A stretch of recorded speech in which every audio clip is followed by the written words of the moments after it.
ರೈತರಿಗೆ ಒಂದು ಪ್ರಶ್ನೆ. ಸರ್, ಮಣ್ಣು ಪರೀಕ್ಷೆ ಯಾಕೆ ಮಾಡಿಸ್ಬೇಕು?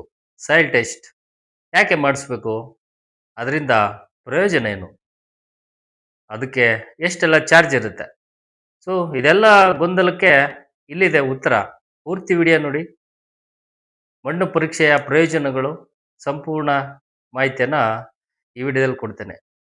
ಮೊದಲನೇದಾಗಿ ಮಣ್ಣು ಪರೀಕ್ಷೆ ಯಾಕೆ ಮಾಡಿಸ್ಬೇಕು ಅಂತ ಹೇಳಿದ್ರೆ, ಈಗ ನೀವು ಮಣ್ಣು ಪರೀಕ್ಷೆ ಮಾಡಿಸ್ದಲೇ ನಿಮ್ಮ ಭೂಮಿಯಲ್ಲಿ ಯಾವ ಪೋಷಕಾಂಶಗಳಿದ್ದಾವೆ ನಿಮಗೆ ಗೊತ್ತಿಲ್ಲ. ನೀವು ಯಾವುದೋ ಮಾರ್ಕೆಟಲ್ಲಿ ಇರುವಂಥ ಒಳ್ಳೆ ರೇಟ್ ಇರುವಂಥ ಒಳ್ಳೆ ಒಂದು ಬೆಳೆಯನ್ನು ಬೆಳಿತೀರಿ. ಆ ಬೆಳೆ ನೀವೇನು ಗೊಬ್ಬರ ಕೊಟ್ಟರು ಕೂಡ ಬೆಳವಣಿಗೆ ಕುಂಠಿತ ಆಗ್ತಾ ಇದೆ. ಹಾಗಾಗಿ ನೀವೇನು ಮಾಡಬೇಕು, ಒಂದು ಮಣ್ಣು ಪರೀಕ್ಷಾ ಕೇಂದ್ರಕ್ಕೆ ಹೋಗಿ ಭೇಟಿ ಮಾಡಿದಾಗ ನಿಮ್ಮ ಆ ಮಣ್ಣು ಶೇಖರಣೆನ ಹೇಗೆ ಮಾಡಬೇಕು ಅಂತೇಳಿ ಅವರು ನಿಮಗೆ ಹಂತ ಹಂತವಾಗಿ ಗೈಡ್ ಮಾಡ್ತಾರೆ. ಅದೇ ರೀತಿ ನೀವು ಮಣ್ಣನ್ನು ಶೇಖರಣೆ ಮಾಡಿಕೊಂಡು ಅವರಿಗೆ ಕೊಟ್ಟಾಗ ಕನಿಷ್ಠ 5ರಿಂದ 6 ದಿವಸದಲ್ಲಿ ನಿಮ್ಮ ಮಣ್ಣಿನ ಪರೀಕ್ಷೆಯ ರಿಪೋರ್ಟನ್ನು ವರದಿಯನ್ನು ಕೊಡ್ತಾರೆ ನಿಮಗೆ. ಹಾಗೆ ಅವರು ಕೂಡ ಗೈಡ್ ಮಾಡ್ತಾರೆ. ಅವರಲ್ಲಿ ತಜ್ಞರಿದ್ರೆ ನಿಮಗೆ ಗೈಡ್ ಮಾಡ್ತಾರೆ. ಏನು ಪ್ರಯೋಜನ ಅಂತ ಹೇಳಿದ್ರೆ, ಮೊದಲನೇದಾಗಿ ತಿಳ್ಕೋಬೇಕು, ಒಂದು ಬೆಳೆ ಬೆಳೆಯುವ ಭೂಮಿ ಯೋಗ್ಯವಾಗಿರಬೇಕು. ಇಲ್ಲ ಸರ್, ನಾನು ಮಣ್ಣು ಪರೀಕ್ಷೆ ಮಾಡೋದಿಲ್ಲ ಅಂತೇಳಿ ಆದರೆ ನಿಮಗೆ ಆಗಬಹುದಾದ ನಷ್ಟಗಳೇನು ತಿಳಿಯೋಣ ಬನ್ನಿ. ಒಂದನೇದಾಗಿ ನಿಮಗೆ ನಿಮ್ಮ ಭೂಮಿಯಲ್ಲಿ ಬೆಳೆ ಬೆಳೆಯಲು ಯೋಗ್ಯವಾದ ಅಗತ್ಯವಾದ ಪೋಷಕಾಂಶಗಳಿದ್ದಾವೆ ನಿಮಗೆ ಗೊತ್ತಿಲ್ಲ. ಸೊ ನೀವು ಯಾವುದೋ ಬೆಳೆಯನ್ನು ಹಾಕ್ತೀರಿ, ಆ ಬೆಳವಣಿಗೆ ಆಗ್ತಾ ಇಲ್ಲ, ಕುಂಠಿತ ಆಗ್ತಾ ಇದೆ.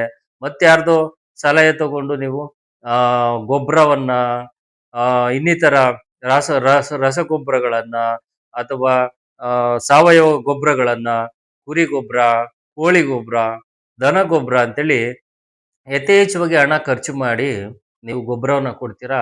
ಆದರೂ ಕೂಡ ನಿಮಗೆ ಬೆಳವಣಿಗೆ ಕುಂಠಿತ ಆಗ್ತಿರುತ್ತೆ. ಸೊ ಅಲ್ಲಿ ನಿಮಗೆ ಖರ್ಚು ಹೆಚ್ಚಾಗುತ್ತೆ, ಇಳುವರಿ ಕೂಡ ಕಡಿಮೆ ಆಗುತ್ತೆ. ಆದರೆ ನೀವು ಮಣ್ಣು ಪರೀಕ್ಷೆ ಮಾಡೋದ್ರಿಂದ ಎಕ್ಸಾಕ್ಟ್ ಆಗಿ ನಿಮಗೆ ಈ ನಿರ್ದಿಷ್ಟವಾಗಿ ನೀವೇನು ಕೊಡ್ಬೇಕು, ಏನಿದೆ ಮಣ್ಣಲ್ಲಿ ಏನು ಕೊಡಬೇಕು ಅನ್ನೋದು ನಿಮಗೆ ವರದಿ ಇರೋದ್ರಿಂದ ಅದು ಅಗತ್ಯವಿರುವ ಪೋಷಕಾಂಶಗಳನ್ನು ಮಾತ್ರ ನೀವು ಕೊಡ್ಬೋದು. ಖರ್ಚು ಕೂಡ ಕಡಿಮೆ ಆಗುತ್ತೆ. ಅದಕ್ಕಾಗಿ ಈ ಕೂಡಲೇ ನಿಮ್ಮ ಭೂಮಿಯ ಮಣ್ಣು ಪರೀಕ್ಷೆಯನ್ನು ಮಾಡಿಸ್ಕೊಳ್ಳಿ.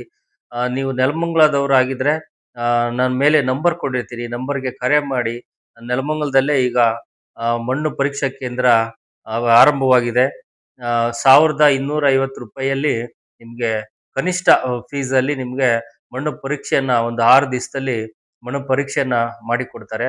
ನೀವು ಕರೆ ಮಾಡಿ ಅವ್ರಿಗೆ ಮಣ್ಣು ಯಾವ ರೀತಿ ಶೇಖರಣೆ ಮಾಡಬೇಕು ಅಂತೇಳಿ ಕೇಳಿದ್ರೆ ಕೂಡಲೇ ನಿಮ್ಮ ಜಮೀನಿಗೆ ವಿಸಿಟ್ ಮಾಡಿ ಮಣ್ಣು ಶೇಖರಣೆ ಮಾಡುವ ವಿಧಾನವನ್ನು ನಿಮಗೆ ತಿಳಿಸ್ಕೊಡ್ತಾರೆ. ಅದಾದ ನಂತರ ನೀವು ಮಣ್ಣನ್ನು ಶೇಖರಣೆ ಮಾಡಿ ಕೇಂದ್ರಕ್ಕೆ ಕೊಟ್ಟರೆ ಅಲ್ಲಿ ಪರೀಕ್ಷೆ ಮಾಡಿ ನಿಮಗೆ ನಿರ್ದಿಷ್ಟವಾದಂಥ ಒಂದು ವರದಿಯನ್ನು ಕೊಡ್ತಾರೆ. ಆ ವರದಿ ಆಧಾರದಲ್ಲಿ ಗೈಡ್ ಕೂಡ ಮಾಡ್ತಾರೆ, ಏನಿದೆ ನಿಮ್ಮ ಭೂಮಿಯಲ್ಲಿ ಏನು ಕೊಡಬೇಕು ಅಂತೇಳಿ. ಅಗತ್ಯವಾದಂಥ ಪೋಷಕಾಂಶಗಳನ್ನು ಮಾತ್ರ ಕೊಟ್ಕೊಂಡು ಖರ್ಚನ್ನು ಕಡಿಮೆ ಮಾಡಿಕೊಂಡು ನಿಮ್ಮ ಬೆಳೆಯನ್ನು ಉತ್ತಮವಾಗಿ, ಆರೋಗ್ಯವಾಗಿ, ಇಳುವರಿ ನೀವು ಅಂದುಕೊಂಡ ಇಳುವರಿ ಕೂಡ ನೀವು ಪಡ್ಕೋಬೋದಾಗುತ್ತೆ. ಹಾಗಾಗಿ ಇದ್ರ ಬಗ್ಗೆ ಉದಾಸೀನ ಬೇಡ. ಈ ಕೂಡಲೇ ಯಾರೆಲ್ಲ ವಿಡಿಯೋ ನೋಡ್ತಾ ಇದ್ರ ರೈತ ಬಾಂಧವರು, ಈ ಕೂಡಲೇ ಮೇಲ್ಗಡೆ ಕಾಣ್ತಿರುವ ನಂಬರ್ಗೆ ಕರೆ ಮಾಡಿ ಮಣ್ಣು ಪರೀಕ್ಷೆನ ಮಾಡಿಸ್ಕೊಳ್ಳಿ.